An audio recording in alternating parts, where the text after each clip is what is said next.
And how easy is it going to be? Not at all. But we'll see how Levon fares here. F4. No, he goes D4. I was thinking he might go F4, opening up the queen. But D4 makes a lot of sense. Magnus thinks for a bit. He could play the symmetrical D5. But also very interesting is to open up the queen with F5. And Magnus takes his time here and plays pawn to F5, opening up the queen. Levon is ready with his move. But he's so excited. He's like, oh, I know what to play here. F3 played. He wants to strike in the center, in the heart of the position, with pawn to E4. And that's why he's played F3. And now Magnus adjusting his pieces. I think D5 is a logical way to stop the E4 move. He plays E5. Levon instantly captures it. And Magnus brings his knight out to C6. He's taken close to 11 minutes to reach here. If you play F4 to save the pawn, Magnus very likely will go D6. So Levon develops here. Knight to C3. He brings his knight out. And the point is, if you take, I go queen E3. If you go queen E6, I have knight B5 with a winning position. So that's the reason why he doesn't take. He goes knight E6. E4 played here. And now you have f takes e4 maybe. He takes the pawn and knight takes e4 by Levon is very likely. Yes, he takes it. Now the question is, can we take the pawn as black? Well, somehow white has the more free development, f4, f5 coming. And so b6 by Magnus. He's not tempted into taking the pawn here. Levon brings his knight out. And if Magnus doesn't take it soon, he'll go f4. Yes, bishop b7 and now f4. Hanging on to the pawn here. Levon does it. f4. But now knight c5. Look at this move. Takes, bishop takes, bishop takes. Oops, sorry. You can't take here. Queen is attacked. Bishop e3. Takes. And instead of taking here, bishop b4.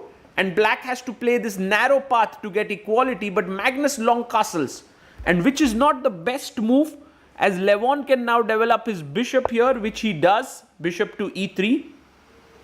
And Magnus, who is down to 7 minutes, pushes d5, a bad move, and e takes d6 by Levon, instantly taken. Bishop d6, much better here.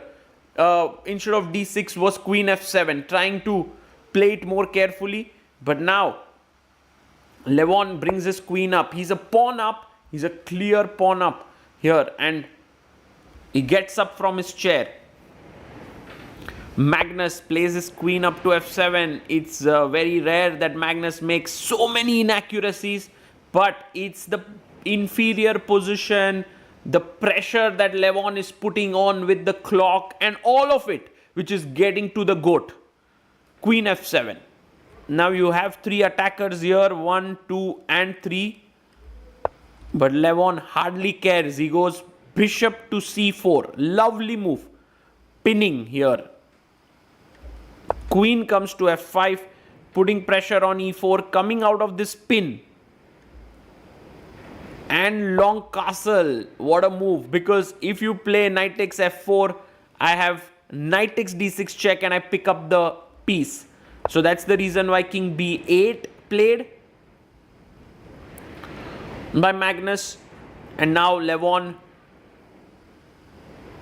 he goes rook to d5. Well, Levon is in his element. He's pushed Magnus to 1 minute and 18 minutes for Levon Aronian. Takes on d6. Boom. Rook takes, knight takes, queen takes.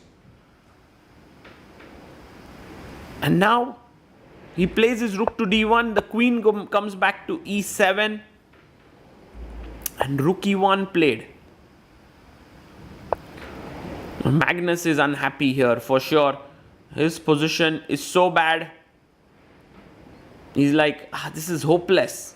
This is hopeless. And that's hopeless in just 18 moves. In fact, it had gotten hopeless even before that. Knight a5. The bishop drops back to d3. And somehow it's like Levon sees everything through, yeah? Like he's not even waiting for a bit. Not even for a minute. Queen d7. And now, I mean, white has the perfect harmony. Maybe pushing f5 makes a lot of sense here. He does it. Knight goes back to d8.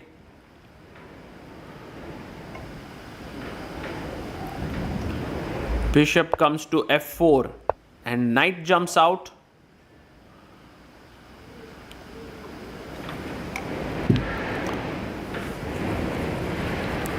There's so many ways to continue. g4 makes a lot of sense. He's pushing his kingside pawns forward. h6. And Levon goes a3, stopping all the knight b4 ideas in the position. Magnus goes in knight b3. He's trying to sharpen the game with cb3, queen d3, picking up the bishop. But Levon is like, sorry Magnus, I'm having nothing of that sort. Knight comes to c5, attacking the bishop here. The bishop moves to c4. Rook to d8 played.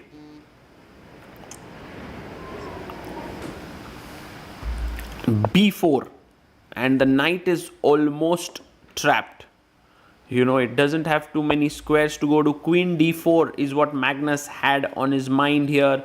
There is bishop takes c7 check. If king takes c7, there's knight b5. But first he trades queens.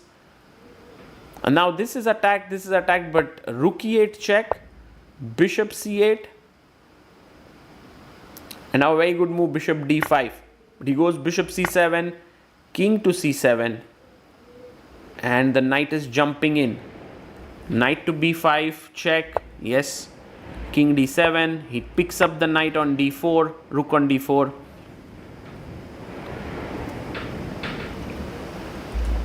King e8.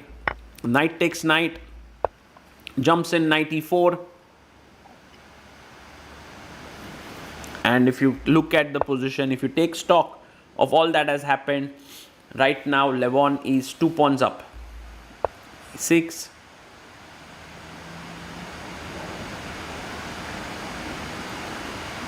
And he comes back, bishop to e2. I mean, the rest is easy, one would say. Levon pours himself some water. King c7. Look at the time difference, right? 15 minutes almost for Levon on the clock. Check.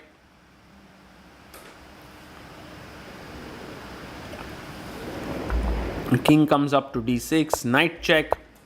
King goes back. And now h4. Slowly moving ahead.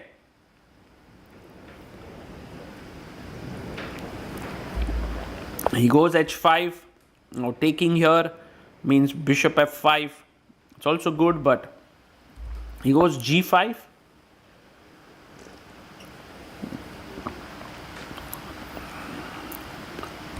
The bishop snatches the pawn, and Levon is going to take the other pawn. The bishop drops back to e6, attacking the knight. It's slowly clarifying. White's position getting even better. Bishop comes back to defend the knight. I mean, Magnus could resign here, but you know, maybe he can hope that Levon goes wrong. Knight h5.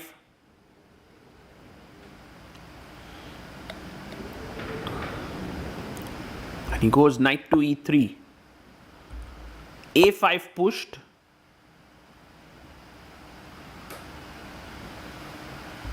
King comes up to c3, takes.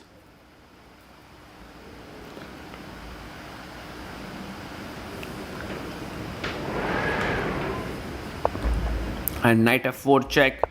King comes to d4.